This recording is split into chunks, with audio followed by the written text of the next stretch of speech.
गीता अध्याय 7 श्लोक 14 पर हमारा चिंतन चल रहा है। प्रभु कह रहे मम माया, ये माया तो मेरी है, ये प्रकृति का खेल है, ईश्वर का खेल है, प्रभु की माया है। और ऐसी परिस्थितियां, संवेदनशील परिस्थितियां जब निर्माण हो जाती है, इसीलिए प्रभु ने माया के लिए कहा कि वो दुरत्यया है, उससे नहीं बच पाते हैं। प्रकृति की शक्ति कितनी है, उसके सामने हमारी शक्ति तो नगण्य है। माया तो करतार यानी ईश्वर की, कार्यभारिणी यानी काम संभालने वाली दासी है। जैसे बहुत बड़ी मल्टीनेशनल कंपनी हो या बहुत बड़ा कारपोरेट हो, उसका सीईओ या मालिक, एमडी, वो तो एक ही होता है। लेकिन इतना बड़ा कारोबार, 7 फैक्ट्रियां, 15-20 गोडाउन, हर जगह ऑफिसेस, कई देशों में भी ऑफिस हैं, तो ये सारी बिजनेस तो एक व्यक्ति देख नहीं सकता है, संभाल भी नहीं सकता है, असंभव है उसके लिए। तो वो क्या करता है, अलग अलग डिपार्टमेंट के लिए अलग अलग मैनेजर्स लगा देता है और केवल मैनेजर्स को कंट्रोल करता है, मैनेजर्स को इंस्ट्रक्शन देता है और मैनेजर से ही रिपोर्ट लेता है क्या हो रहा है और क्या करना है, कैसे करना है। बाकी आगे क्या करना वो मैनेजर देखे, और ऐसे ही उसका विकास का काम चलता है। ऐसे ही परमात्मा है, परब्रह्म है। तात्विक दृष्टि से देखें तो वो तो निर्गुण है, निरंजन है, निराकार है अत्र तत्र सर्वत्र। अब वो निर्गुण, निरंजन, निराकार है तो वो तो कुछ कर ही नहीं सकता है, क्योंकि कुछ करने के लिए सगुणता चाहिए, कुछ करने के लिए सत्व, रज और तम ऐसे कुछ गुण चाहिए, तभी तो कुछ होगा। करने की इच्छा निर्माण होनी चाहिए। और भगवान तो निर्विकल्प है। आत्म शतक में शंकराचार्य जी कहते हैं कि प्रभु जैसे आप हैं वैसे ही मैं हूं। अगर आप निर्विकल्प हो तो मैं भी निर्विकल्प हूं। अहम निर्विकल्पो सदामेव स्वरूपम चिदानंद स्वरूपम शिवोहम शिवोहम। अब निर्गुण, निराकार, निर्विकल्प ऐसे समत्व वाले, ऐसे परम तत्व वाले को यदि ये खेल खेलना है या ऐसी लीला करनी है तो कोई ऐसी एजेंसी चाहिए बीच में जो प्रभु के प्रतिनिधि के रूप में संकल्प करे, जो प्रभु के प्रतिनिधि के रूप में विचार करे, निर्णय करे, कार्य करे, इच्छा व्यक्त करे। कीर्तारिणी, कार्यभारण यानी ईश्वर की जो मैनेजर है वो माया है। इसलिए भगवान ने कहा है मम माया, मेरी है वो, और जो मेरी शरण में आया है वो माया से मुक्त हो जाता है, उसे फिर माया का डर नहीं लगता है। बिल्कुल ऐसे ही जैसे किसी बड़े व्यक्ति से मिलने जाओ और यदि उसने घर में कुत्ता पाल रखा है तो सबसे पहले तो कुत्ता भौं-भौं करके आता है। एक क्षण के लिए तो डर लगता है कि अंदर मिलने जाए कि नहीं, इस कुत्ते से ही डर लगता है। लेकिन वहाँ फर्स्ट फ्लोर की बालकनी में जिनसे हम मिलने के लिए आए हैं वो सेठ जी हमें पहचान लेते हैं, और जो कुत्ता हमारे सामने भौंकते हुए आया है, जर्मन शेफर्ड, उसको ऊपर से ही सेठ जी कुत्ते को सूचना देते हैं, टॉमी कम बैक। सेठ जी ने जैसे ही कहा टॉमी कम बैक, तो अब वो कुत्ता भौंकना बंद कर देता है। और हम जब जाएं तो जो कुत्ता भौंकता हुआ हमारे सामने आया था, अब वो हमारे पीछे पैर सूंघता सूंघता आता है।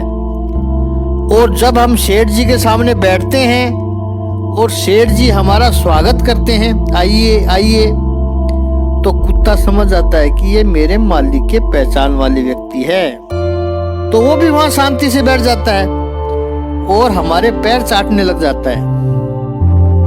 जरा सोचिए, पहली बार में जो कुत्ता भौंकता हुआ सामने आया था, वही कुत्ता एक बार उसको पता चल गया कि आप उसके मालिक को जानते हैं, तब उसने भौंकना बंद कर दिया और आपके पैर चाटने लगा।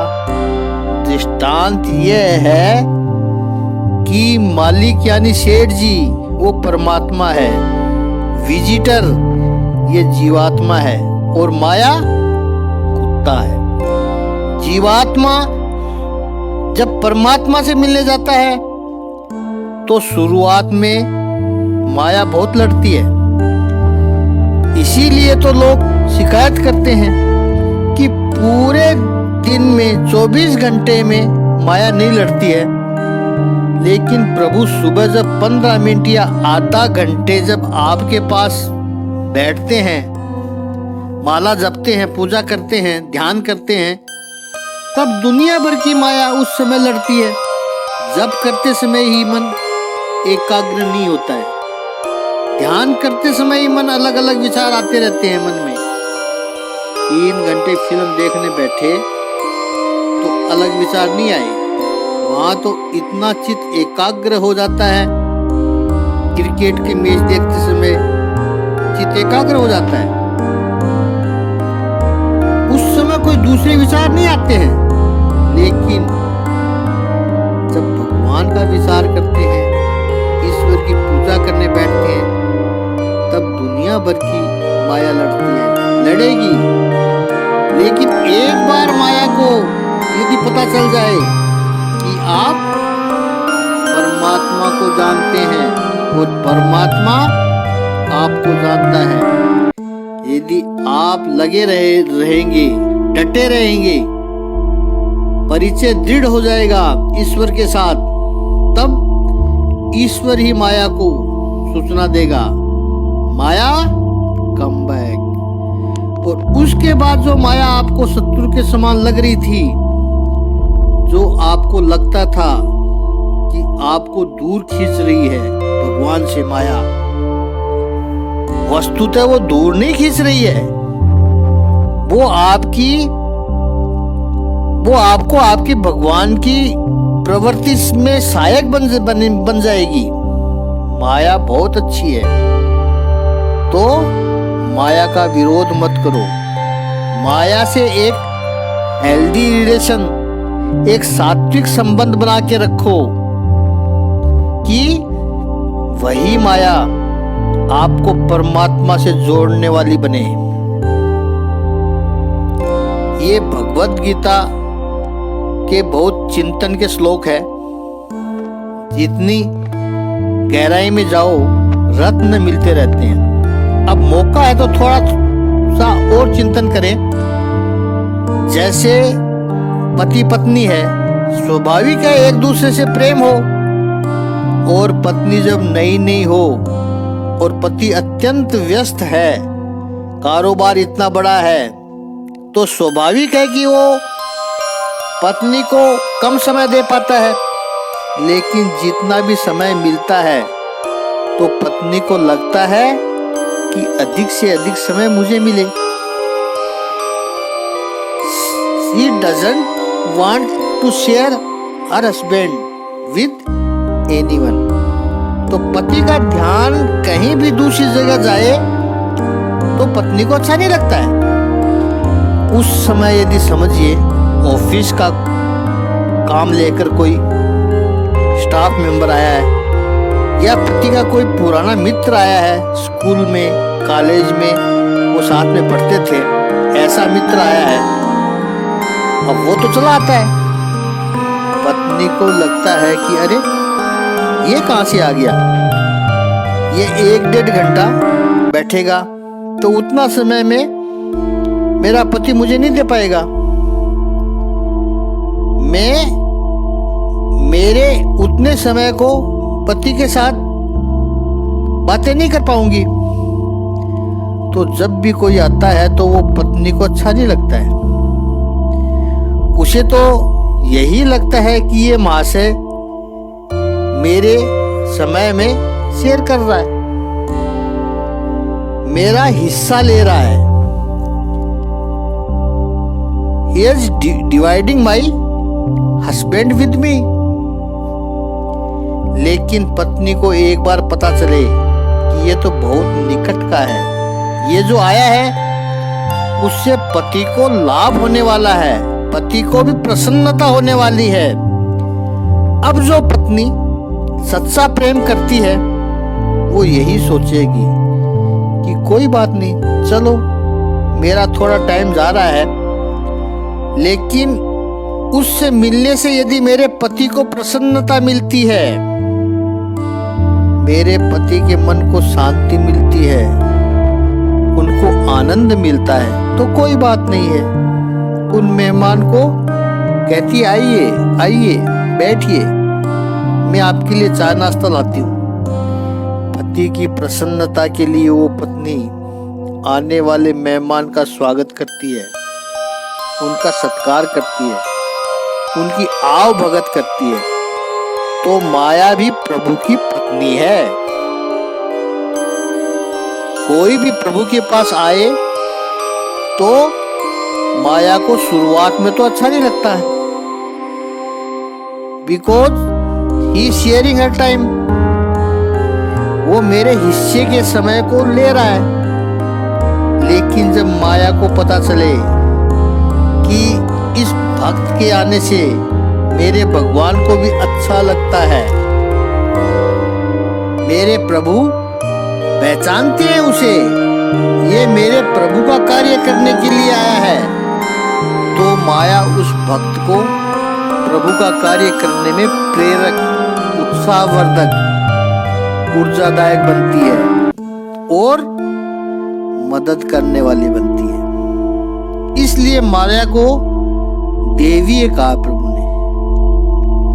इसलिए भगवान भी ये कह रहे हैं कि माया की निंदा करोगे कि ये कैसी वाइफ है, अपने हस्बैंड के पास किसी को आने ही नहीं देती है, पकड़ के रखा है उसने अपने हस्बैंड को। ऐसा करने से हमें कभी भी भगवान नहीं मिलेंगे।